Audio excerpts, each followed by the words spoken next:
Setelah kembali lagi dikuasai oleh Belanda melalui Konvensi London, Indonesia dipimpin oleh sebuah komisaris jenderal bentukan dari Pangeran William VI yang terdiri dari Cornelis Theodorus, Arnold Bisiekes, dan juga Van der Kavelen.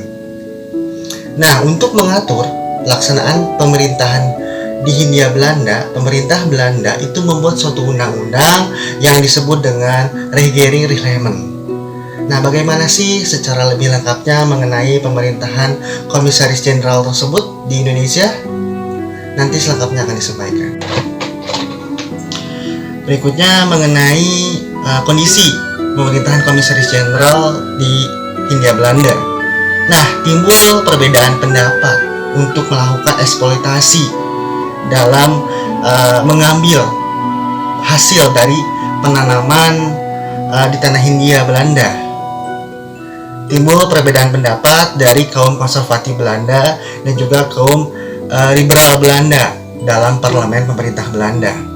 Kaum konservatif Belanda itu menginginkan dalam melakukan eksploitasi penanaman di tanah Hindia itu diserahkan kepada pemerintah dengan pengawasan secara ketat.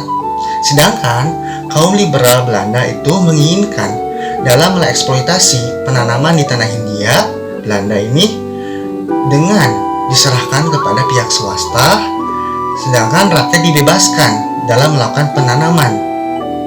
Nah, akhirnya pada waktu itu komisaris jenderal sebagai pemegang kekuasaan di tanah Hindia itu bersepakat untuk melakukan eksploitasi penanaman di tanah Hindia diserahkan kepada pemerintah dengan kebebasan rakyat untuk menanam tanaman. Namun pada waktu itu kesepakatan dari komisaris jenderal ini tidak membuahkan hasil. Hasilnya akhirnya membuat pada waktu itu pemerintah Belanda mengeluarkan undang-undang pada 22 Desember tahun 1818 untuk membentuk suatu gubernur jenderal untuk mengawasi dan memimpin tanah Hindia Belanda, terutama dalam melakukan eksploitasi dalam penanaman. Akhirnya diangkatlah Van der Kavelen sebagai gubernur jenderal di Hindia Belanda pada waktu itu. Nah, pada masa kepemimpinan dari Van der Kavelen sebagai gubernur jenderal, itu timbul kendala-kendala. Kendalanya dikarenakan belum ketemunya solusi yang terbaik untuk melakukan eksploitasi penanaman di tanah Hindia. Terutama pada waktu itu banyak sekali masalah-masalah yang harus diselesaikan oleh pemerintah Hindia Belanda, terutama dalam segi keuangan. Misalnya dalam timbulnya Perang Diponegoro yang pada waktu itu membuat kas keuangan dari pemerintah Belanda tersebut sangat terkuras. Ditambah lagi Belgia sebagai lahan industri dari Belanda itu memisahkan diri dari negara, sehingga Belanda ini kehilangan lahan industrinya. Akhirnya muncullah suatu solusi yang terbaik bagi pemerintah Belanda untuk melakukan eksploitasi penanaman di tanah Hindia, yaitu berupa tanam paksa. Nah, tanam paksa ini atau disebut dengan Kurtulstelsel ini itu merupakan suatu usulan kebijakan dari Jenderal Van den Bosch ya pada tahun 1829 yang melakukan usulan kepada pemerintah Belanda. Kemudian usulan tersebut disetujui oleh pemerintah Belanda dan akhirnya Van den Bosch ini diangkat menjadi gubernur jenderal di Jawa. Nah, akhirnya kebijakan itu diterapkan sehingga para petani tersebut ini yang ada di Hindia Belanda itu diwajibkan untuk menanam tanaman-tanaman yang laku di pasaran dunia, semisal kopi, tebu, tembakau. Nah, ini akhirnya yang tadi membuat keuangan dari pemerintah Belanda itu menjadi berkembang dengan hasil dari Kurtulstelsel yang dalam kebijakannya itu diwajibkan untuk menanam tanaman yang laku di pasaran dunia secara paksa ya kepada rakyat Indonesia. Untuk ketentuan tanam paksa, yang pertama adalah setiap rakyat diwajibkan untuk memberikan tanah untuk tanam paksa. Yang kedua, tanah yang diberikan menjadi tanam paksa itu jangan melebihi 1/5 dari tanah milik rakyat. Yang ketiga, Untuk waktu pengerjaan tanah paksa ini jangan melebihi waktu untuk menanam padi. Yang keempat, tanah yang diberikan untuk tanah paksa itu tidak dibebankan pajak. Kemudian, hasil dari tanah paksa itu harus diserahkan kepada pemerintah Belanda secara langsung, dan apabila hasil tersebut melebihi dari kewajiban, maka akan dikembalikan kepada rakyat. Nah, yang berikutnya, apabila ada kegagalan dalam tanah paksa tersebut, tapi bukan salah petani, maka akan dibebankan kepada pemerintah. Nah, untuk pegawai-pegawai dalam tanah paksa yang berasal dari desa itu mendapatkan pengawasan langsung dari penguasa pribumi.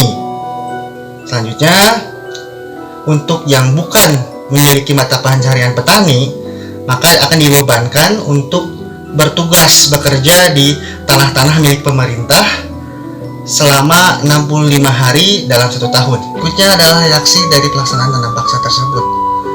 Negara Belanda berubah menjadi negara ekonomi yang kuat dan juga mendapatkan keuntungan dan merasakan kenikmatan dari pelaksanaan tanah paksa tersebut. Bahkan negara Belanda berkembang menjadi suatu negara yang maju dalam industri, walaupun memiliki berbagai pro kontra dalam pelaksanaan tanah paksa tersebut. Akhirnya keadaan sedikit berubah ketika parlemen pemerintahan Belanda itu dikuasai oleh kaum liberal. Kaum liberal yang awalnya memang menginginkan supaya dalam melaksanakan eksploitasi penanaman di tanah jajahan tersebut diserahkan kepada pihak swasta, dan juga harus diperhatikan untuk sarana dan prasarana kepada rakyat Hindia Belanda, tidak hanya menguras kekayaannya secara lebih, tetapi harus juga diperhatikan sarana dan prasarana dari rakyat Hindia Belanda juga. Nah, akhirnya juga ditambah muncul juga buku karangan dari Edward Dekker yang berjudul Max Havelaar, yang merupakan isinya itu pekritikan ataupun isian kritikan terhadap pelaksanaan dari tanah paksa tersebut. Nah, itu juga dengan munculnya buku menjadi momentum untuk melancarkan penolakan terhadap pelaksanaan tanah paksa tersebut karena membuat rakyat Indonesia itu menderita.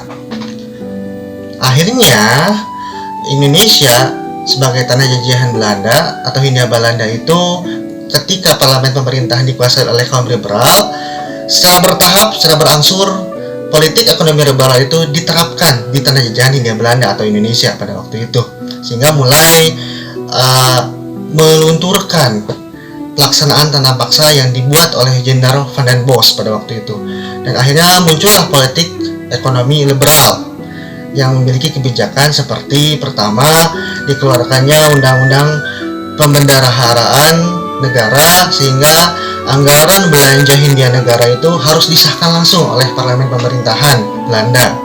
Kemudian yang kedua, dikeluarkannya undang-undang gula yang pada waktu itu sehingga untuk mengatur monopoli tebu, perdagangan tebu supaya bisa bertahap, terutama untuk dirubah kelolanya langsung oleh pihak swasta dari pihak pemerintahan.